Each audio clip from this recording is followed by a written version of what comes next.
Today, instead of doing a summary of my own research papers, I wanted to share some aspects of the fascinating story of Andrew Wakefield and also where this infectious agent hypothesis of ASD originated.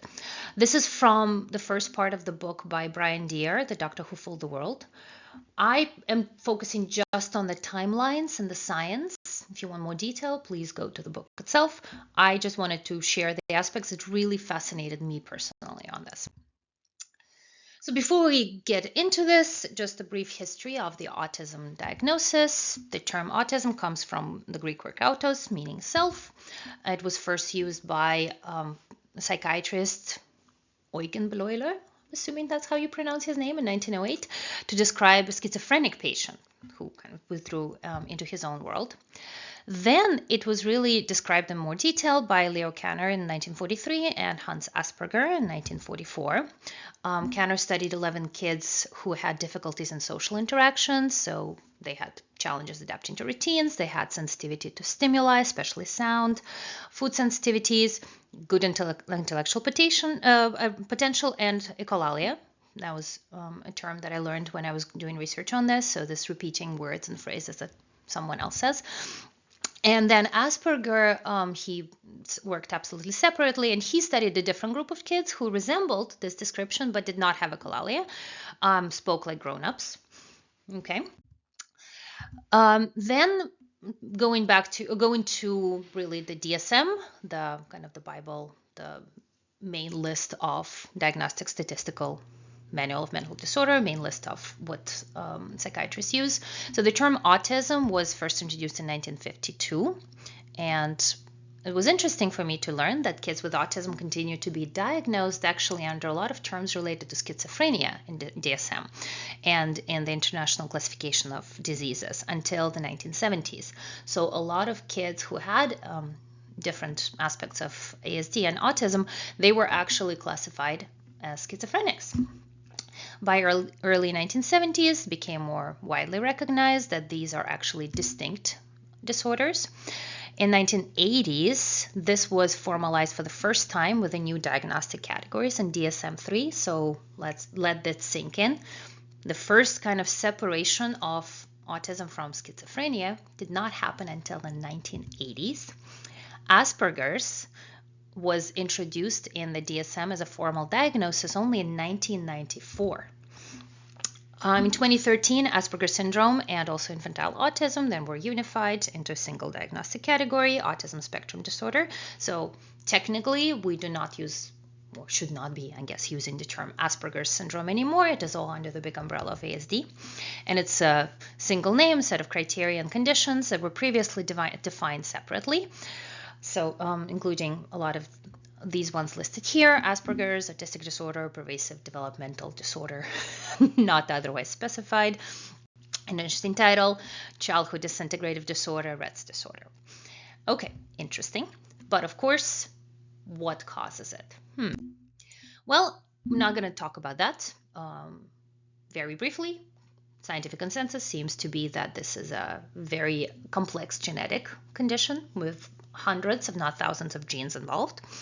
But I really wanted to drill down into this idea of the infectious agent cause of autism hypothesis, which is where the MMR thing came in. So let's look at the timeline. First, 1980s is when we had the AIDS epidemic. In 1983, HIV virus is identified as a cause of this disease and is suddenly everywhere. Then also the remarkable discovery that about the infectious cause of ulcers, H. pylori, was identified in 1982 by Marshall and Warren as the cause of ulcerative colitis. And Marshall famously ingested the bacteria, got an ulcer, then cured himself with antibiotics, and actually won the Nobel relatively recently. And kids with autism often have gastrointestinal problems, so it could be a reasonable hypothesis in the late 1980s. Okay, we seem to have much more autism. Could it also be one of the things that is caused by an infectious agent? I mean, as a scientist, have no issue with actually exploring this idea based on, and you can see that this is in the air. Okay, so then enter Andrew Wakefield. By the way, this is information from the Brian Deere book, The Doctor Who Fooled the World. And I am just really going through the notes that I took when I was reading through it. And it was just so fascinating. I really wanted to put that together. So he was trained as a surgeon, went from UK to Canada in 1980, studied at Toronto General Hospital. And he was observing doctors who were attempting to do the first whole bowel transplants to treat Crohn's disease. So that is the entrance here was Crohn's, gut. Again, we know infectious diseases. Okay, we know one example of an infectious disease. H. pylori can cause gut problems, kind of thinking infections in gut. According to the story he told to the journalist Jeremy Lawrence, in 1987, Wakefield went to a pub to try to figure out the cause of Crohn's disease. Okay, and again, hypothesized this was an infectious agent. At this point, I have no issues with that, again, scientifically. Went through a 2-volume encyclopedia of viruses called Field's Virology and read that during acute measles infection, measles virus can be found in the gut, particularly in colon and the intestines. So the logic from there was as follows. In Crohn's disease, you get these little ulcers in the gut. In acute measles, you also get little ulcers, little spots. They're called Koplik spots, so like little specks that might appear on the inside of the cheek a few days before the rash. So the hypothesis was, what if the ulcers and Crohn's and Koplik spots have something shared in common? What if measles is a thing that they have in common? And so what if measles is the cause of Crohn's disease? Again, putting on my hat as a scientist, I don't necessarily have an issue with that hypothesis. That's kind of interesting. Also, you never know where an idea is going to come from. So, okay.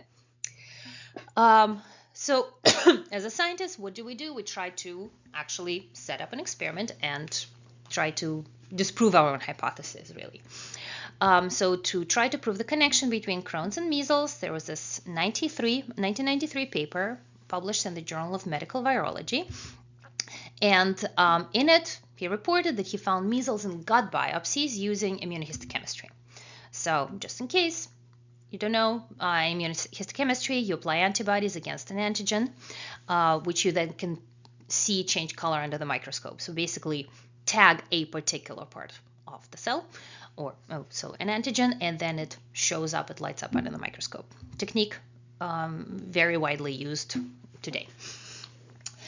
Okay, interesting, very interesting. So then 2 years later, a Japanese group found that they could not replicate the results using PCR, which is a much more sensitive technique than immunohistochemistry, and we're going to get to it in a moment. Well, actually, not right now, but we're going to get to it in more detail later. This is where then the scientific integrity and the issues really arise. Because instead of kind of dealing with the evidence, maybe revisiting the hypothesis, maybe accepting, okay, I guess that wasn't it, Wakefield either claimed it was an artifact or contamination, or that the assay wasn't done correctly, or that they didn't have the right controls. There seems to have been no possibility that this was actually proof that maybe measles does not cause Crohn's disease. And of course, the fact that results were not reproducible is what makes them questionable. So that is where bad science starts to creep in.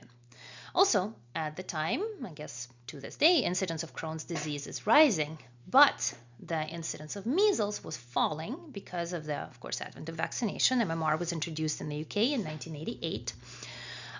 Okay, the vaccine contains live measles virus, so Wakefield modified his theory to say, it's actually not the measles, just the wild strain that's causing things, but it's a live virus in the vaccines that's causing Crohn's disease.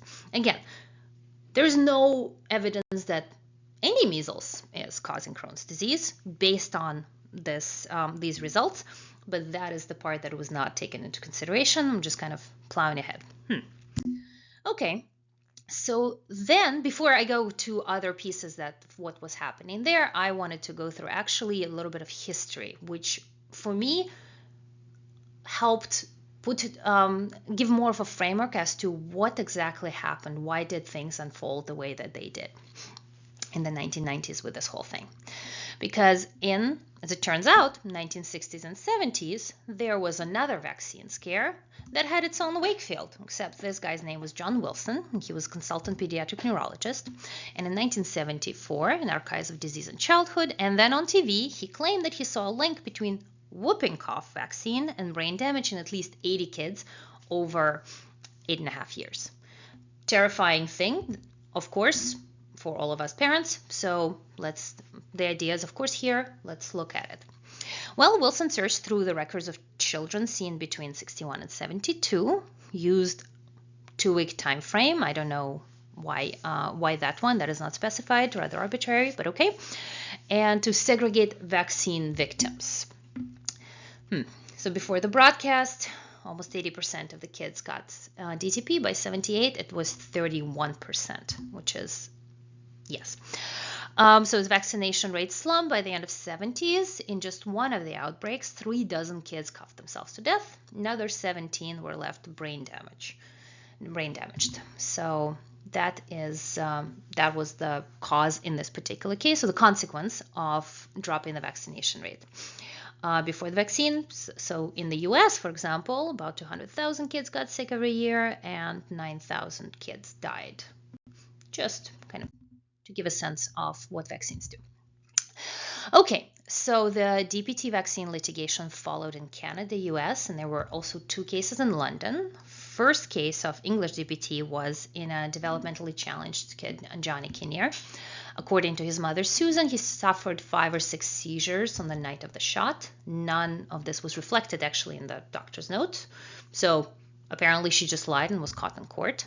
The second case was Susan Loveday, a developmentally challenged girl. This time parents were not allowed to give evidence unless science alone favored their claim. And also this resulted in analysis of the landmark British study that reported attributable risk of permanent damage from DTP to 1 in 300,000 shots, which sounds terrifying, of course. But looking into it and just doing the math, turns out that the conclusions in the study rested on 7 patients, just 7 kids. So the judge, to his or her credit, ordered the records of the 7 kids, went through them, and found that 1 actually had something else that is not caused by vaccines.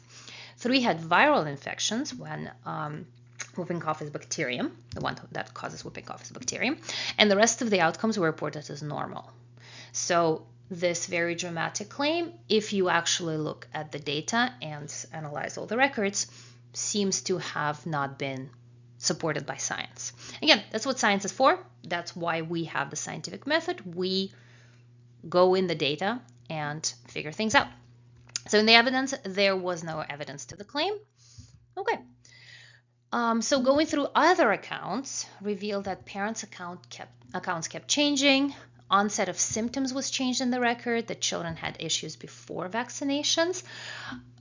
I do not personally blame the parents. It is very hard to actually, we think we recall things, but then they're not written down. Then maybe we recall things incorrectly, especially if it's a sick child. So I can understand that. That's why records are so important. The judge found printouts of tests where the scores were changed. So some of the more recent scores for the same children, for the same test at the same time, were now being reported as lower, especially if they were borderline before. Now that is data manipulation. So this Dr. Wilson and his war on DTP vaccines was standing ground on 3 dozen victims. Again, if it's real, this is something that is non-negligible, of course. But 8 had no link between vaccine and illness. 15 had a plausible alternative explanation, and of the other ones, only 3 had enough information to even assess circumstances. And that was not definitive. Like some kids had symptoms before vaccination, then there were 2 twin girls with a genetic condition who were included, who also never received the vaccine. So a lot of issues with data. But really, the main point here is always looking at the data, always drill into the data. Then, this was interesting and very important, in 1988, This whole litigation thing was finally laid to rest when Lord Justice Sir Murray Stuart Smith rejected the vaccine brain damage link. And I really love the wording here. Like, I have now come to the clear conclusion that the plaintiff fails to satisfy me on the balance of probability that pertussis vaccine can cause permanent brain damage. As, again, somebody who is studying biology, doing biology and medicine, everything we do is really, it's a probabilities thing. We are trying to figure out the likelihood of connections. Nothing is definitive in biology. And I personally found this to be a very good way to phrase this. Also, he set out a checklist of the type of evidence that would be needed to convince a court that a vaccine caused injury. This is important, and that would have to include a distinct and specific clinical syndrome, specific pathology, temporal association between time of vaccination and symptoms, not that, oh god, 20 years ago now something happened, plausible mechanisms or biological mechanisms, of course. The least important, it was listed animal experimentation, so having some kind of a preclinical model to maybe validate this, and epidemiological evidence. So this checklist will actually then come into play later on when it is attempted by Wakefield to establish and argue legally also that there is a link between MMR and ASD. Okay, final kind of piece of story with the DTP here is about Margaret Best and her lawsuit. So before all of that, there was this controversy against this shot. And apparently, yes, the story seemed pretty definitive at the time. And so Margaret Best, she was a woman who famously won £2.75 million from the Wellcome Foundation drug company over her neurologically challenged son, Kenneth, and the claim that he was injured by vaccine. In 1969, she was 22. Her son was 4 months old. She took him for immunization against whooping cough, tetanus, and diphtheria, so the DTP. And within hours, she said that he had a seizure, and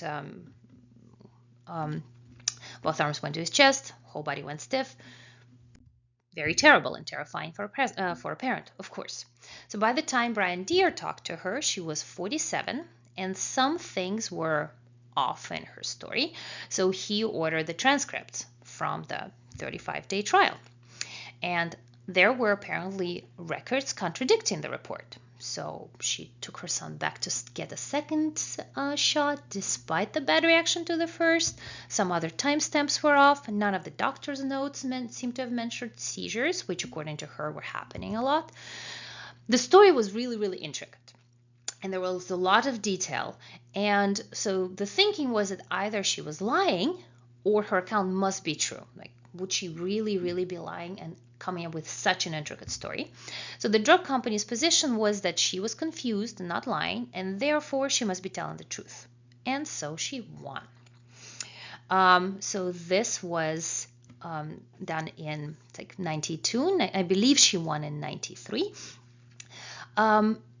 So now we have a case that a drug manufacturer, through here, admitted vaccine caused brain damage. They did not say that she was wrong, therefore she must be right. Okay, so keeping that for record. Apparently we have a case study. If you sue vaccine manufacturers, there is a way to win and get paid a lot of money. Okay, so before the kind of going back to Wakefield, just to cover, there was one more scare in 1992. In September 92, Kenneth Coleman, Chief Medical Officer, wrote to every doctor in England and Wales announcing that 2 brands of the MMR vaccine were being dropped. One from, I guess, what is now GSK, and another one from France. And there was one, the Merck's MMR2 from the US was remaining. The issue there was that the mumps component of the vaccine was running quote-unquote too hot, so it was causing breakthrough infections. The idea is it's a deactivated bacterium or virus that is causing the immune reaction and teaching the immune system to recognize it and fight it without getting the person sick. Well, this one was not deactivated enough. So like, as I said, like measles and rubella, mumps was included in the triple shot as a modified live virus, and in 2 of the strains, apparently it sometimes caused mild meningitis, which is very painful and not a good thing to have. So these brands weren't withdrawn. The system worked, the concern was identified, the issue was identified, it was addressed right away. Public concern over the issue was getting minimal, so everything should be fine. The system here, again, issues happen, but the systems were also in place to fix this. Okay, so that is kind of the background. So very generally, to sum up, there was already a scare about a vaccine, different one, but still. There was a lawsuit that somebody actually won when suing a vaccine manufacturer. And in 92, there is also this case of, yes, there was an issue with a vaccine that was addressed through just addressing the manufacturing issues. No less, it's all in the air. Okay, now next part, Richard Barr. So he was a British lawyer, and before this whole mumps and MMR running issue, he carried out a conveyancing, so transference of property documents for commercial caterer Angela Lancaster. This is so amazingly random, and nevertheless, how this worked out is remarkable. So I'm writing it in here. It was a one-off purchase, no follow-up. There was a lawyer who helped this woman with some paperwork. Then she reappeared in 1990, and when her son Richard came down with mumps meningitis. So the issue with the vaccines that was then addressed 2 years later. Again, not a good thing, but it was resolved later. He was in exclusive private school. He was vaccinated and got very sick during the acute phase, although he fully recovered. So she asked about the possibility of suing the doctor, and apparently Barr was one lawyer that she knew. And she also apparently heard from another mother that maybe there's some bonus payments for meeting immunization targets. Okay, so she figured maybe the school profited from this supposedly risky procedure. Again, I guess imagine that. Just follow and figure out if this is the case. By the way, yes, after 5 weeks in the hospital, her son recovered. So Barr decided, that is interesting. So the first step was to claim legal aid. And that in the UK is taxpayer cash to fund representation for people who cannot afford it themselves. And minors are always eligible for it, apparently, in the British system. So next, he needed an expert's report and a statement from the mother on what happened and when. And so the case was starting to look promising. Of course, the legal aid board would pay for the bill regardless. So there is no downside to taking the case. And then in 92, the withdrawals happened. So he remembered her case. All of this is kind of in the air. Pieces of the puzzle are coming together. And so he got in touch with the press.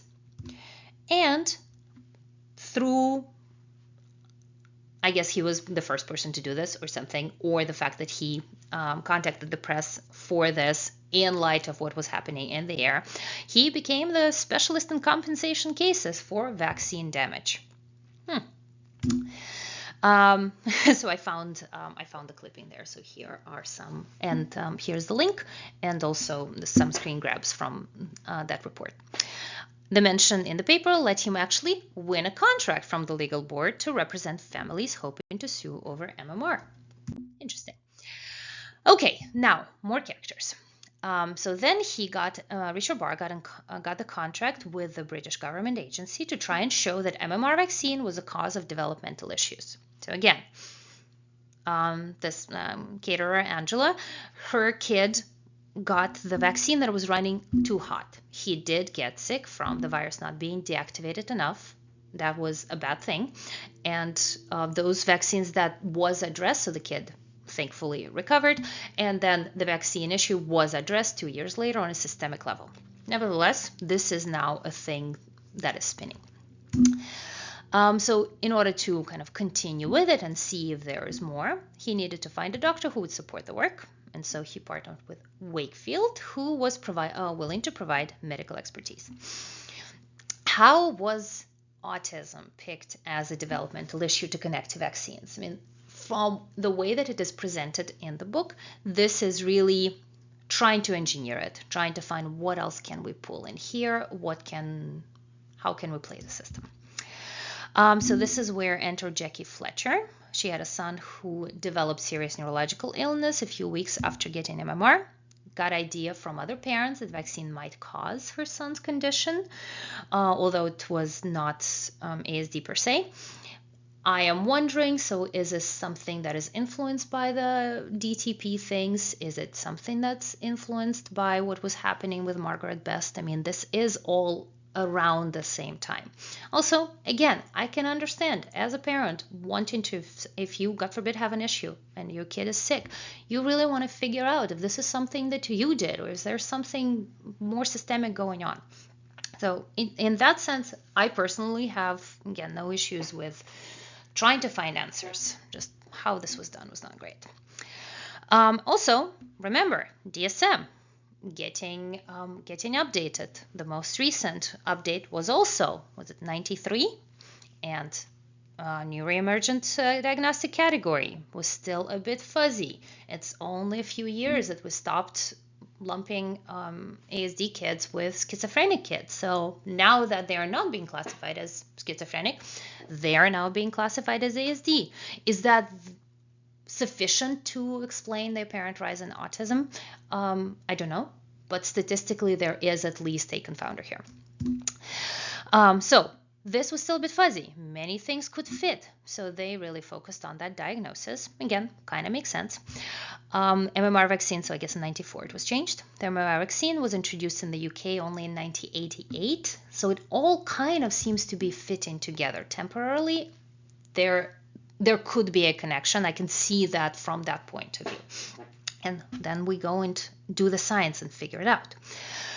So she couldn't sue unless there were a lot of other potential plaintiffs where they would need government support to fund a lawsuit. And this is where she joined Barr and Wakefield to sue the vaccine manufacturers. Okay, so Barr and Wakefield applied for a grant from government-run Legal Aid Board, which would fund a lawsuit for people who couldn't afford it, as I mentioned before. In preparation, Wakefield began gathering clients and anecdotes. Agreement was that Wakefield would do the medical tests, Barr would get the money, and Jackie Fletcher would recruit clients and patients. She also founded the anti-vaccine organization JABS and recruited clients for the lawsuit. Again, I got the screen grab when I was looking at this like a year or two ago for the first time, so the organization is still running. They proposed to the Legal Aid Board that they would show that there is a new syndrome, which included both inflammatory bowel disease and autism. So the way that I understood it here is this was to try to fit their approach into those 6 criteria that were established by the judge in order to actually take seriously claims that a vaccine is causing some kind of injury. So this was trying to fit it into the checklist. Okay. And Legal Aid agreed to fund the research that then became this infamous 1998 paper, to which we will come back soon. Okay, so the litigation timeline, just to recap before we go, because again, for me to see all of these puzzle pieces coming together at the same time, that made more sense of this whole insane story. So 1960s and 70s, you have Dr. John Wilson crusading against DPT vaccine or DTP vaccine. It can be written different ways, the order there, especially the component that causes the whooping cough, the pertussis one. In 1974, he claims there is a causal link between whooping cough and brain damage. That was then later debunked. In 86, so there we have a lot of lawsuits against vaccine manufacturers. There's Janet Kinnear and Susan Loveday. The parents' accounts keep changing. Accounts of time of onset of symptoms keep changing. Again, recollection bias. Do not necessarily blame the parents unless this is done on purpose, but there are a lot of issues with the data and the details that are brought to courts for these cases. And then in 1988, Lord Justice Stuart Smith decides on the balance of probabilities that pertussis shot did not do the harm that many people thought. So the idea is to really put that particular piece to rest, and also planning for the future. He gives a checklist for a reasonable claim that vaccine caused injury. If you cannot satisfy the checklist, then do not attempt to litigate. Then 92, Margaret Best wins a lawsuit. Okay, I'm not sure actually the judgment date was January 1st, 92. I found that in one of those reports. Then I see it was in 93 that she won the lawsuit. So in that time frame. But she wins a lawsuit against Wellcome Drug Foundation Drug Company. She claimed that her kid was injured by their vaccine in 1969. The company accepted that it's unlikely that she was lying. Therefore, she must be telling the truth. This was also a case showing that you can sue a manufacturer for vaccine damage and win. Also, so this is kind of in the background, this is something that's happening. As I said, 1986, so lawsuits. 92, Margaret Best wins the lawsuit. 94, DSM-3 changes the autism diagnosis criteria, more apparent cases. Now thinking, how maybe this was going on here. Also, another kind of side of the story in terms of the science, in 1980, so in 1983, discovery HIV virus causes AIDS. That's, of course, terrifying. 1982, H. pylori, unexpected infectious cause of ulcers. So the link is, infections can cause gastrointestinal symptoms. Maybe Crohn's disease can cause by an infection. So that leads to the 1987 hypothesis that Koplik spots and measles are kind of like gut ulcers and Crohn's. Maybe measles causes Crohn's. Let's check it. So in 93, that led to the 93 paper. The work was done in 92, Journal of Medical Virology. The claim was that measles in Crohn's patients was found using immunohistochemistry, but the result cannot be reproduced. Also, Crohn's goes up, just epidemiologically, but measles is going down. So the hypothesis was revised that it must be the live virus in the MMR vaccines that causes measles. Also, in 92, we have that issue with 2 out of 3 MMR vaccines that are available on the market. The mumps component runs hot, not the measles one, but they found which strain. 2 brands were pulled, 1 was remaining. The crisis was addressed. Barr just really serendipitously becomes his go-to lawyer on this topic. So he is then able to get legal aid fired up for class action lawsuit, needs a doctor and patients. So at this point, Wakefield pivots to autism and vaccines for the lawsuit, likely via this gastrointestinal angle. Again, given that DSM changed, that seems to also be in the air. And enter Jackie Fletcher in 94, forms JAB. So all of this is happening around the same time. And this is where this planning for this 98 Lancet study happens. So what is the 1998 Lancet study? The paper was published in February 98. Like, the Lancet is a very fancy journal. This is that, like, fancier thing than New England Journal of Medicine. This is all the good science goes there medically. So if it is published there, it automatically has a lot of credibility. By the way, there were planned to be 2 publications, one of them to be the more kind of medical, epidemiological one. The other one was mechanism-based. The mechanism, they were never able to publish because they could not prove the mechanism, but this one did make it. It was a case series of 12 children, so it's a collection of anecdotal evidence that might point to emergence of a pattern to be studied more extensively. Nothing wrong with case series. It's often a very important stepping stone, like Leo Kanner and 11 kids with autism. That was a thing that was one of the places, or the Asperger's work. They were looking at a case series, so no issues here. Crohn's disease was identified initially through case series, and also AIDS, so no issues here. At face value, it appeared that parents brought their children to the hospital's pediatric bowel clinic and said their kids had been developed normally until receiving the MMR vaccine. So there is a lot of information in the book about who these kids were, and also a big discussion about how they were not entirely randomly selected, how some people try to follow through on that or not. This is very interesting and fascinating, and also the part with the institutional and the ethics board. The Institutional Review Board had not actually approved the protocol that the children went through, but the paper falsely claims that they did have IRB approval, and that in itself is a very bad thing. I am not going to go through in details what these children were put through because it's very painful to talk about. But again, please go to the book, or at the end, I also give description of the podcast, or mention the podcast by Peter Attia, where he talks with Brian Deere about this. They talk about this as well. But the general goal of this study, which by the way was kind of approved by legal aid here, the goal was to obtain tissue samples from the kids' guts and confirm presence of the live measles virus. Planned to scope constipated kids until got a tissue sample, also took biopsy tissue samples along large intestines. Again, what was done to these kids to obtain these samples was excruciatingly cruel, and I don't want to get into it because it is just infuriating. But the argument was that this would be definitive proof that it is the live measles virus in the vaccine that caused this new syndrome that they came up with called autistic enterocolitis. And if that were true, then that could potentially be the first snapshot of a hidden epidemic of catastrophic injuries to children that could also be happening elsewhere without being noticed. Again, in a world where this is true, this would be a very big deal and a very big breakthrough.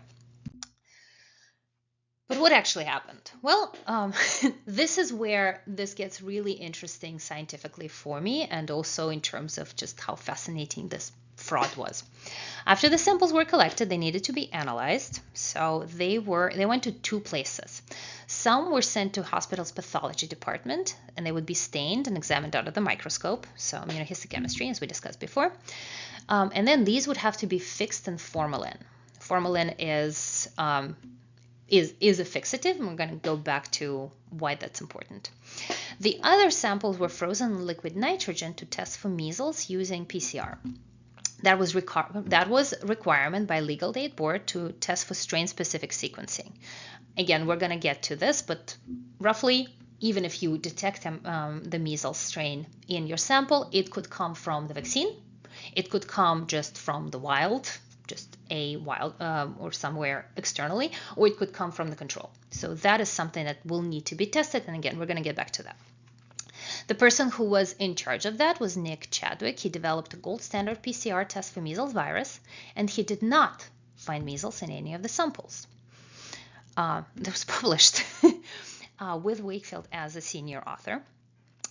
Wakefield said he then does not believe it and started looking for someone who could actually find the virus. So this is another case of I did not get the results that I like, and instead of kind of accepting it or find a plausible explanation or maybe running another experiment, figuring out anything scientific, we're just going to say, actually, I don't like these results. I'm going to find a way to manufacture the results that I want to see. And that is where we get John O'Leary. He was a pathologist who worked at an Irish maternity hospital. I was not able to find a picture, interestingly, but I believe he's still there. So he agreed to do the analysis on his lab state-of-the-art machine, which technically is designated only for research, not clinical work. So that is another issue potentially here. This is not the right tool for this question. But nevertheless, he reported finding measles virus in most children using his own PCR machine. And then where did it come from? As I said, was the virus from nature, from a lab strain, or from MMR, from the vaccine? So in order to figure that part out, you need to sequence the virus found in the samples to make sure, for example, it's not the lab strain.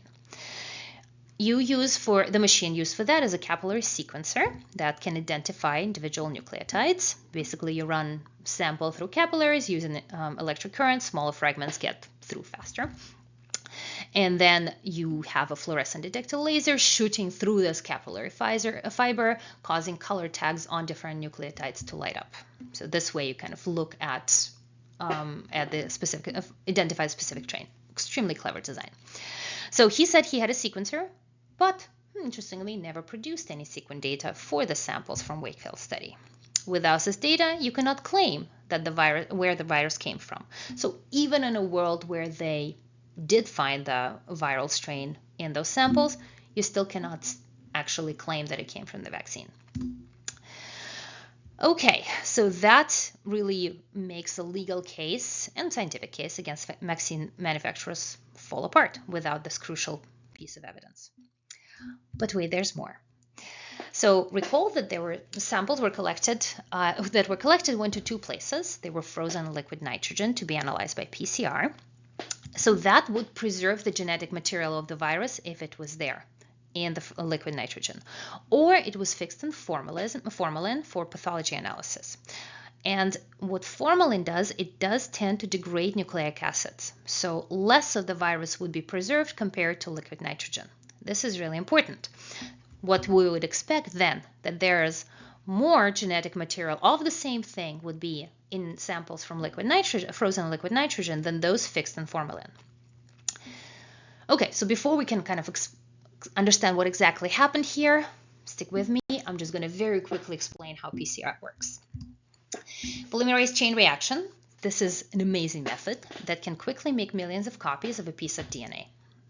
Was invented in 1983 by Mary Mullis, and she received the Nobel Prize in Chemistry, actually, also in 1993. Fascinating year. So in measles, this is a preliminary step called reverse transcription because RNA is single-stranded. So if you have a double-stranded versus a single-stranded piece of genetic material that you need to replicate in large quantities, just an extra step is added. So if that is the case, so what you first need to do is to create a second strand called complementary DNA to then feed into the machine. So you load the ingredients. You basically it's a kitchen, it's a recipe. Load the ingredients into the machine. You heat the reaction to denature the DNA. So you split it in half. Then you lower the temperature to allow so-called primers to attach to the split up DNA pieces and prepare it for extension. It's basically tagging it in order to attach then complementary building pieces on it. Then you increase the temperature again to allow the polymerase, it's an enzyme that can glue base pairs to their complementary spaces in the DNA to create a full copy of the original strand. And this is just a very cool story, but the Taq polymerase is the heat-resistant strain from bacteria that was actually found in Yellowstone, which is why the kit is called Taq Man. Anyway, and then you repeat the steps. So you basically, what do we have? What do you do here? You split up the DNA. You attach this piece onto which you can then start building complementary pieces. So rebuild this the strand, make a copy. Okay, great. Then split those things and apply it again and again, making more and more copies. Quantitative PCR, or real-time PCR, also uses fluorescent dye to measure how much DNA was amplified. So every time you make a copy, it starts glowing. So the more copies you have made, the more DNA was amplified. And as a result, what you would get, that's the important part, is essentially a graph like this. So you run this reaction. So first, second cycle, third cycle, splitting and going. For each cycle, you would get a little bit more light from each one of them. A little bit. And then eventually, if you have a lot of that, so there might be some threshold of detection and you will start seeing. And the intensity of light will increase also. So you will get, the fluorescence will increase depending on how many copies you have made. And you can track how long it took you to get to that level of intensity. So 10 copies maybe will get you to, I don't know, here, 20 copies will get you to over here, 30 copies will get you to over here. Okay, so now let's read the output. You have kind of 3 phases of this curve. There is a threshold of detection, and then after a while, some more cycles, as I said, the brighter this will be. The more DNA you have in your original sample, the fewer cycles you'll need to reach this plateau. So to reach this, which makes sense. You are starting not from 2 pieces that you need to replicate, but from 100. That, or I'm making up a number. So you will get this faster. If you need more than 35 cycles to reach a plateau, then either something went wrong, like maybe there's contamination, or the sample is not there. And typically, also, you need to report the number of cycles needed to get to plateau.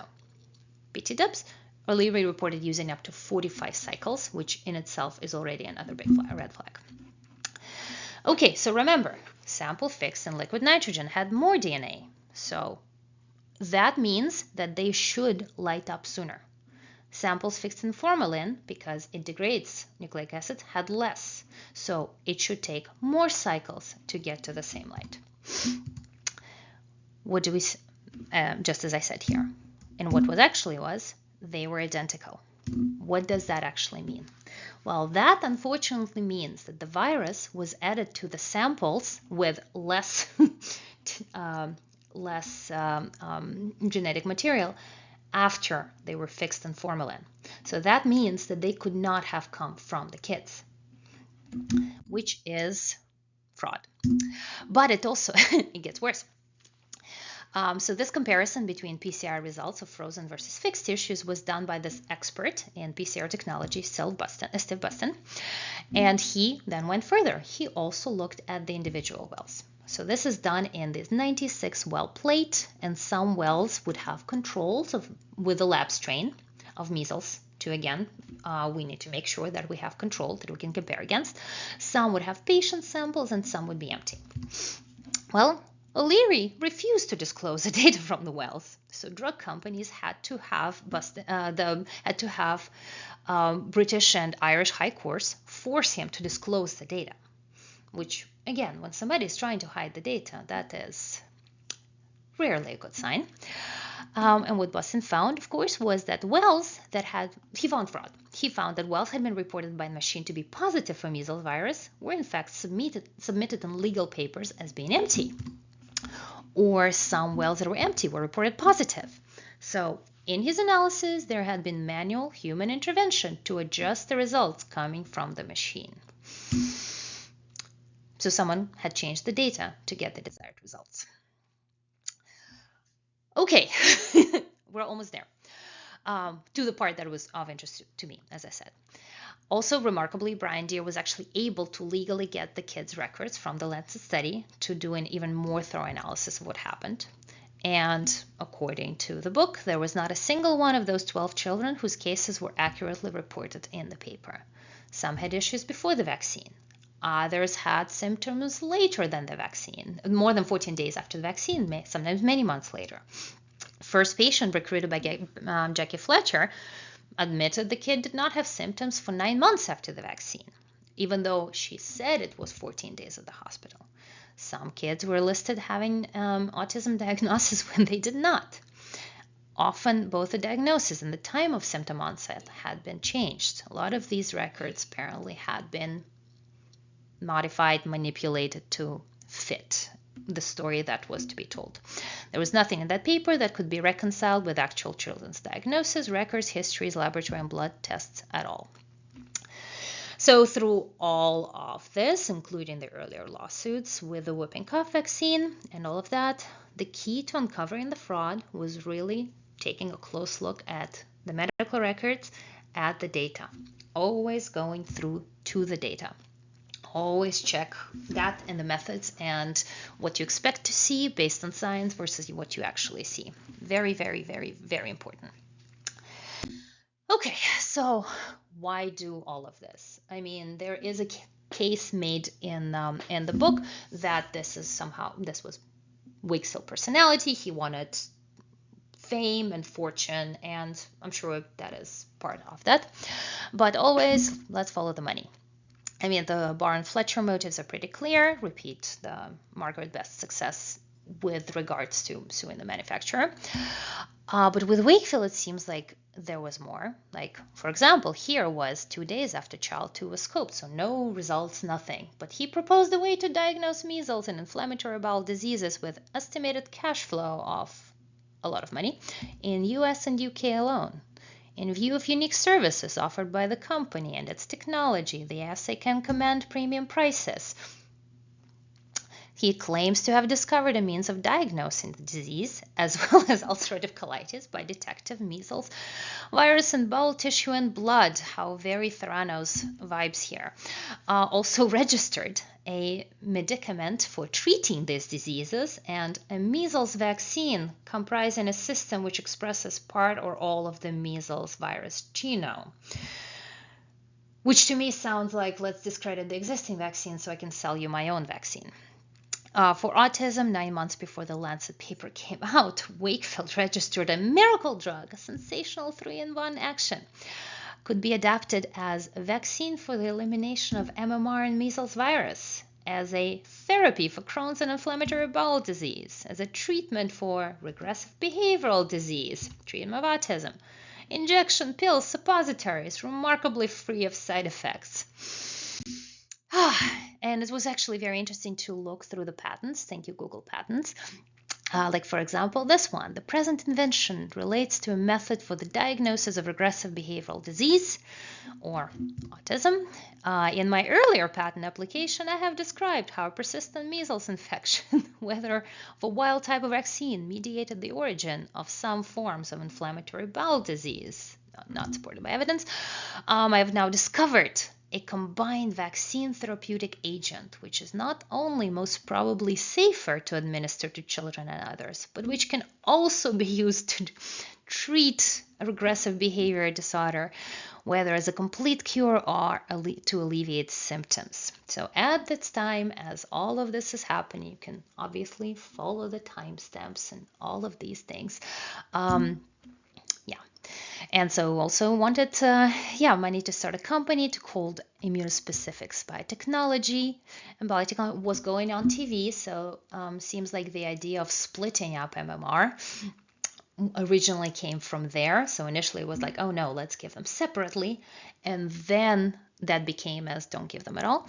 But essentially, patent applications and all of this is showing that, like attacking MMR, he was planning his own product, including his own vaccine, which would only succeed if the public didn't trust the existing ones. And of course, that then unraveled worse and worse.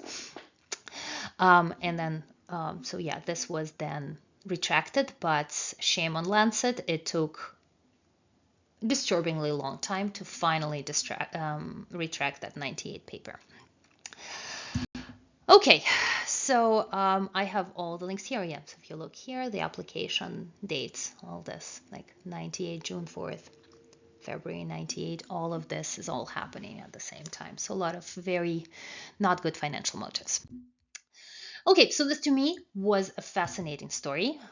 I'm not a medical doctor. I am a PhD scientist. I quite literally was just so interested in basically the thriller of all of this and how many things happen at the same time, and didn't mention, for example, why did John Wilson's story not take off, but this one did? Maybe it has something also to do with the rise of the internet at the same time in the late 90s. That is something that is also mentioned in the Brian Deere book. And so if you want additional clarifications or anything like that, please reach out to the author directly. I did not write this book. I was just summarizing the pieces that were particularly fascinating to me. Or, as I mentioned, Peter Attia did a great interview with Brian Deere. So on the Drive, highly recommended. Personal interest, not supported by personal organization. I have no financial interests or conflicts with regards to autism or vaccines or anything.